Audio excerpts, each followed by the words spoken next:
akunda abana bato natwe tumukunde. Yesu ashimwe cyane abana, turanezerewe cyane kubw'uyu munsi, kubw'iki cyumweru Imana duhaye kugira ngo twishime kandi tunezerwe. Ndabashuje cyane mu izina ry'umwami wacu Yesu Kristo, kandi happy new year to you all. Bifurije umwaka mushya mwiza. Haleluya. Ndizera neza ko dufite amashimwe ku mitima yacu, ibyo Imana yadukoreye mu mwaka utambutse ndetse n'ibyo izadukorera muri uyu mwaka tugiyemo. Hanyuma rero tugiye gutangira amateraniro yacu nk'uko bisanzwe dusenga, si byose tugiye gusenga Uwiteka Imana, dusabe Umwuka Wera kugira ngo amanukire kubana natwe muri aya materaniro atugirire neza. Hanyuma ndabasaba kugira ngo mwitonde, mumere neza, mwifate neza, hanyuma dusenge Imana kandi bahereze umugisha. Haleluya. Uwiteka Mana yacu kandi Imana nziza, twongeye kuza imbere yawe, tugushimiye neza yawe n'ubuntu bwawe, tugushimiye ko wabanye natwe cyane ukaturinda muri uyu mwaka ushize ndetse n'ibihe byose byatambutse. Mwami Imana, ukaba wongeye kutugeza muri uyu mwaka mushya turi amahoro. Izina ryawe rihimbazwe Kristo. Data, nanone turaje muri aya materaniro y'uyu munsi ku cyumweru. Mwami, tugushimiye kubera yuko nanone waturinze ukabukesha amahoro. Mwami wanjye, aya masaha tukaba turi bazima dushima izina ryawe. Turakwinginze rero ngo uzubane natwe muri aya materaniro tugiyemo, utuyobore Mwuka Wera, ufashe buri muntu wese ahari, utugirire neza. Turakwakiriye Mwami Imana, utugire neza, ni mu izina rya Yesu dusenze twizeye, amen. Haleluya. Yesu abahereze umugisha. Reka turirimbe, muhaguruke turirimbire Uwiteka Imana, twishime tunezerwe. Hanyuma turaza kugaruka nanone twiga ijambo ry'Imana. Imana yohereze umugisha.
Yesu ashimwe cyane. None twongeye kwishimira uyu mwanya w'ijambo ry'Imana twinjiyemo. Ndizera neza ko indirimbo zabanejeje kandi mwaririmbye, si byose?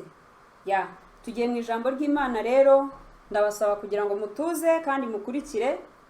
Uwiteka Mwuka Wera abane nanjye kandi nawe. Yesu ashimwe cyane. Uyu munsi rero murabizi neza ko iki ni cyo cyumweru cya mbere gitangira umwaka wa 2020 na kangahe? Na 19 na 20 se? 2021.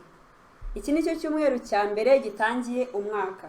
Turashima Imana cyane kubera yuko iwutugejejeho. Mbere yuko twiga ijambo ry'Imana rero ndabizi neza ko ufite amashimwe, nanjye mfite amashimwe, sibyo? Hari ibyo Imana yagukoreye byinshi muri uyu mwaka utambutse. Nanjye hari ibyo Imana yankoreye byinshi. Washima Imana? Nizere neza ko mwese mufite amashimwe. Muze gushima Imana, uze kwegeranya ababyeyi bawe, ushima Imana, wabwire ati daddy ndashima Imana kubw'iki n'iki, mami ndashima Imana kubw'iki n'iki. Yesu aguhereza umugisha. Nanjye rero ndatangira nshima Imana kubwa byinshi yadukoreye. Yaraturinze, yabanye natwe kandi yabanye nawe. Ndabishimira Imana ko yabarinze. Ndashima Imana nanjye ko yandinze, ikarinda n'umuryango wanjye, ikarinda n'imiryango yanyu, kandi twese turacyakijijwe. Ibyo turabishimira Imana cyane. Haleluya. Yesu ahabwe icyubahiro. Tugiye rero kwinjira mu ijambo ry'Imana. Tugiye kureba umugabo wananiwe kwinjira mu bwami bw'Imana bitewe n'impamvu tugiye kubona hano muri Bibiliya, sibyo? Ese wowe ntaratangira gusoma ijambo ry'Imana, si hari ikintu cyaba cyarakunanije gukizwa neza? Ese kirahari? Kirahari se? Niba gihari rero turaza kukihana, sibyo? Tugiye gusoma ijambo ry'Imana. Hano hari umugabo wananiwe kwinjira mu bwami bw'Imana bitewe n'ubutunzi yari afite. Ngo yari umukire cyane, atunze ibintu byinshi, ngo afite amafaranga menshi, mbese ari umutunzi koko. Nawe urabona umuntu w'umutunzi ufite amafaranga menshi, afite imodoka nyinshi, tuvuge se, afite amatungo menshi yo mu rugo. Amatungo yo mu rugo ni ayahe? Inka, ihene, intama, inkoko n'ayandi matungo menshi yose muzi yo mu rugo. Ngo umugabo yari umukire, ubwo bivuze ngo nta kintu na kimwe yari abuze. Ariko icyo yaburaga ni iki? Ntago yari afite umutima wo gukizwa. Haleluya. Yesu ashimwe cyane. Nizere ko murimo kuvuga ngo amen. Tugiye gusoma ijambo ry'Imana turebe kuri uyu mugabo wananiwe kwinjira mu bwami bw'Imana kubera ubukire bwe. Turasoma hehe? Muri Luka. Tugiye gusoma muri Luka igice cya 18 duhereye ku murongo wa 18 tukageza kuri 27. Umuntu ufite Bibiliya ayishyire hafi ye dusome, sibyo? Nimujya gusenga mujye mufata Bibiliya zanyu muziyegereze, nimukazisigeyo, sibyo? Imana ibahereza umugisha. Reka dusome ijambo ry'Imana. Hano muri Luka, nababwiye Luka ibice 18 duhereye ku murongo wa 18. Umutware aramubaza ati, mwigisha mwiza, nkore nte ngo mbone kuragwa ubugingo buhoraho?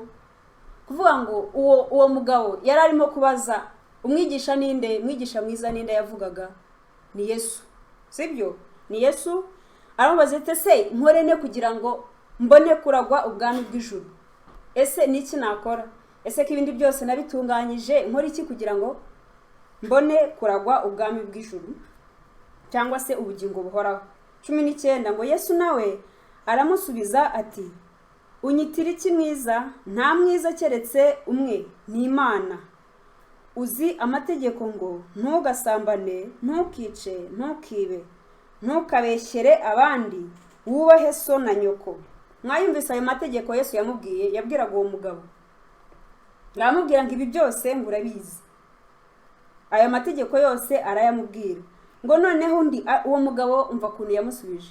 Ngarangije aramubwira ngo ati, ayo yose narayitondeye mpereye mu buto bwanjye. Urumva uwo mugabo kuntu yasubije Yesu? Ngo ayo mategeko yose ngo ntago yigeze ajya mu busambanyi, ntago yigeze ajya kwica abantu, ndetse we nta nubwo yigeze asuzugura ababyeyi. Ibi byose yarabyitondeye. ngo aramubwira ati ayo yose narayitondeye mpereye mu buto bwanjye. Yesu arangije aramusubiza. Mwumve rero ukuntu Yesu yamubwiye. Ngo Yesu abyumvise aramubwira ati noneho ushigaje kimwe, ibyo ufite byose ubigure uhe abakene, nibwo uzagira ubutunzi mu ijuru, uhereko uze unkurikire. Haleluya. Yesu ashimwe cyane. Murumva ukuntu Yesu yamubwiye? Ni ukuvuga ngo uyu mutunzi we ngo ntago yigeze ajya muri izo ngeso mbi zose, ariko ikintu cyari cyaramunaniye ni iki kimwe cya sharing. Sharing murayizi, gusharinga n'umuntu, gusangira, like that. Icyo ngicyo nicyo cyari cyaramunaniye gusa. Ngo Yesu arangije aramubwira ati ufate ku butunzi bwawe, ku byo ufite. Niba ufite amafaranga ufateho ugende uhereza abakene. Niba ufite mbese ibyo ufite byose ukoreho uhereze n'abakene nabo kugira ngo babashe kubaho. Icyo ngicyo nicyo uwo muntu yaburaga. Arangije muzi ukuntu yabwiye Yesu, cyangwa se like reaction yagize. Muze mwumve ukuntu umugabo rero yahise yumva amerewe muri we. Yesu amubwira ngo ufate ku butunzi bwawe ngo uhereze abantu abakene. Ku murongo wa 23 ngo abyumvise agira agahinda kenshi kuko yari umutunzi cyane. Murabyumva? Ngo umugabo yumvise yuko Yesu amubwiye ngo fata ku byo ufite uhereza abandi, uhereza abakene nabo babashe kubaho. Ngarangije ngagira agahinda kenshi, ngarababara cyane. Ese ubu koko ni ukubera iki yababaye? Hano twakwibaza ngo ni ukubera iki uyu muntu yababaye? Ninde wansubiza? Ninde wambwira impamvu uyu muntu yumvise ababaye Yesu amubwiye ngo nafate ibye ahereze ku bandi? Ese wowe tugarutse kuri twebwe rero mu buzima bwacu bwa buri munsi, aho natwe nibijya bitubaho, tukanga gusharinga n'abandi. Niba ufite like you in class, uri muri class ku ishuri, wagiye wenda ufite like 2 pencils cyangwa se pens nyinshi, ariko wagere ugasanga abandi ntazo bafite, cyangwa se like mugenzi wawe mwicaranye atayifite, ukora iki? Uramwihorera ati cyangwa mumaze ese wo kubera iki utazanye pen, kuki utazanye pencil? Uramwihorera? No, ntago ari byiza. No kuvuga ngo uramusharinga. Niba ufite ebyiri ukamuhereza imwe, that's a good heart. Niba ufite like colors ebyiri ukamuhereza imwe, nawe kugira ngo abashe gukora nk'ibyo ukora, kuko wenda hari igihe aba yavuye mu rugo wenda batabimuhaye, wenda babibuze na babuze amafaranga yo kubigura, yagera ku ishuri akabona abandi bana barabifite kandi itike akaguma mubaze se kubera iki. Rero iyo umufashije mu by'ukuri, cyangwa se iyo usharinze nawe uba umugiriye neza. Kandi rero gusharinga, nta gusharinga uvuga ngo se kuko ndayimuhereza, ubuse ninyimuhereza njyewe biti, kandi ufite indi. No kuvuga ngo rero niba ugiye gufasha umuntu, cyangwa se niba ugiye guhereza umuntu, ujye ubimuhereza with a good heart, cyangwa se n'umutima mwiza, sibyo? Umuhereze wumva umutima wawe ukeye. Ntuzamere nk'uyu mugabo. Uyu mugabo we ngabyumvise ngo yagize agahinda kenshi, ngayibaze wagiye wahuye nk'umukene mu nzira, akeneye ikintu kandi uragifite, ukagenda uvuga ngo mbimuhereze, ukabimuhereza ubabaye, nanone nta kintu waba ukoze. Sibyo abana? Sibyo? Twige gusharinga n'umutima mwiza, kandi Uwiteka Imana azaduhereza umugisha. Haleluya. Dukomeze dusome ijambo ry'Imana. Ngo Yesu amwitegereje aramubwira ati erega biraruhije ko abatunzi binjira mu bwami bw'Imana, ngo ndetse icyoroshye nuko ingamiya yanyura mu izuru ry'urushinge kuruta ko umutunzi yakwinjira mu bwami bw'Imana. Ngo ababyumvise bati ubwo bimeze bityo ninde ushobora gukizwa? Ubwo murumva n'abandi babyumvise baravuze ngo se ubwo bimeze gutyo noneho ninde ushobora gukizwa? Baratangaye cyane, bumva yuko nyine nta muntu ushobora gukizwa, wenda ari umutunzi afite, bumva yuko nyine abatunzi badashobora gukizwa, cyangwa se abakire batashobora gukizwa. Ese nibyo? Namwe murabisapotinga? Umukire se nibyo ko atashobora gukizwa? Oya, ntago ari byo. Birashoboka cyane ko umuntu wese uri ku rwego urwo ari rwo rwose, yaba umukire, yaba umukene, yaba uwuringaniye, bose bashobora gukizwa. Haleluya. Sibyo se? ku murongo wa 27 ngo arabasubiza ati ibidashobokera abantu bishobokera Imana. Haleluya. Ngo ibidashobokera abantu bishobokera Imana. Yesu ashimwe cyane. Birashoboka yuko hari ikintu cyaba cyarakunaniye, wenda muri uyu mwaka utambutse wa 2020 hari ikintu wenda wari wariyemeje ukavuga ngo uyu mwaka ngomba kuzagera kuri iki ngiki, ariko nyine bikarangira utakigezeho. Cyangwa se mu nzira y'agakiza ukavuga wenda hari ikintu cyakunaniye kukireka mu byo ukora cyangwa se iki, ukavuga ngo iki kintu cyarananiye. Ariko noneho muri uyu mwaka twinjiranyemo ijambo rivuga ngo ibidashobokera abana b'abantu bishobokera Imana. Ku Mana byose birashoboka. Ni ukuvuga ngo niba hari ikintu cyakunaniye, gisaba Imana, uvuge ngo Mana, noneho mbabarira kino kintu, ninjiye mu mwaka mushya, ninjire ndi mu nzira yawe. Yesu ashimwe cyane. Tugerageze kugendera mu nzira y'Imana nk'uko Imana ishaka, sibyo? Atari nk'uko twebwe dushaka, sibyo? Niba hari icyo wakoraga kitameze neza, kitagenda neza, cyangwa se mu rugo utubaha ababyeyi neza, cyangwa se udakora ibyo ugomba gukora neza, reka uyu mwaka twinjiyemo uvuge ngo Mana, mfasha unshoboze gukora ibyo ushaka, sibyo? Dusaba Imana kugira ngo idushoboze gukora ibyo Imana ishaka. Kandi ikintu cyose wumva ko kidashoboka, wumva cyakunaniye, menya ko ibidashobokera abana b'abantu ku Mana byose birashoboka. Niko ijambo ry'Imana ritubwiye, sibyo? Hari ikinanira Imana? Oya, nta na kimwe gishobora kunanira Imana. Imana ishobora byose, iri hejuru ya byose. N'ikintu wumva utashobora, Imana izakigushoboza mu izina rya Yesu. Reka rero tugire intego, twiyemeze, tuvuge ngo shyiraho intego. Ushatse wafata like a pen, a book, warangiza ukandika, ukavuga ngo rero Mana, uyu mwaka twinjiyemo nzagira gutya na gutya, nzagira gutya na gutya. Mbese ibyo ushaka, ibyo wumva wiyemeje ukabyandika, warangiza ukavuga ngo Mana, dore ibyo nshaka muri uyu mwaka ni ibi ngibi, uzanshoboze kubigeraho. Kandi tugerageze gukizwa neza abana, sibyo? Ntitugatukane, ntitugasuzugure, ntitukangane, ntitukange gusharinga ibyo dufite ku bandi. Oya, tugire umutima mwiza. Yesu abahereza umugisha. Ijambo ry'Imana nari mbafitiye ni iri ngiri. Ndashima Imana ko ikomeje kubana natwe kandi irakomeza tugirire neza, kandi dukomeze kurushaho gukizwa, sibyo? Tutazamera nk'uyu muntu wabuze uko yinjira mu bwami bw'Imana kubera ubutunzi yari afite, sibyo? Ibyo dufite byose, ibyo dutunze byose, birashoboka yuko twabisharinga n'abandi nabo kugira ngo bagire ubuzima bwiza. Yesu abahereza umugisha. Ndabakunda cyane kandi ndabifuriza ibyiza byose muri uyu mwaka. Ibyo mwifuza byose muzabigereho mu izina rya Yesu. Murakoze rero kubw'ijambo ry'Imana mwateze amatwi, kandi mwakoze no kwitonda, sibyo? Mwakoze cyane rwose. Imana ibahereza umugisha.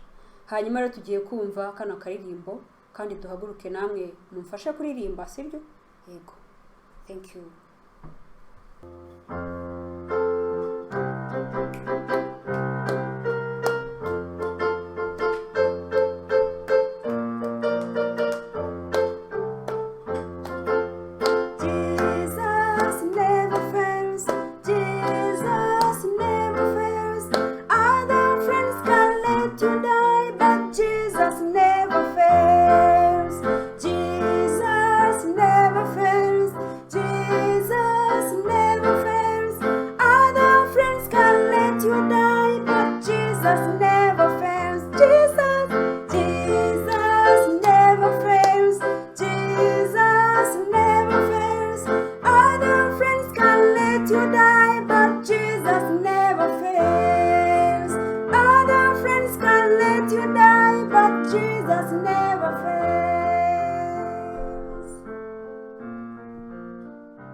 Imana ishimwe cyane kubw'ijambo ryayo duhaye kuri uyu munsi.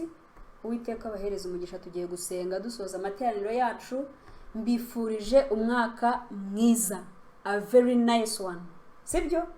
Muzagiremo ibintu byiza byinshi, muzubaha Imana cyane, muzakorera Imana cyane, kandi muzagendane n'Imana, muzubahe ababyeyi na buri muntu wese. Sibyo?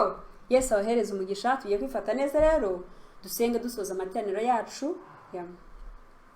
Uwiteka Mana nziza, nanone twongeye kuza imbere yawe tugushima kubw'ineza yawe n'ubuntu bwawe, tugushimiye ijambo ryawe ryiza uduhaye Mwami Imana rivuga kugusharinga.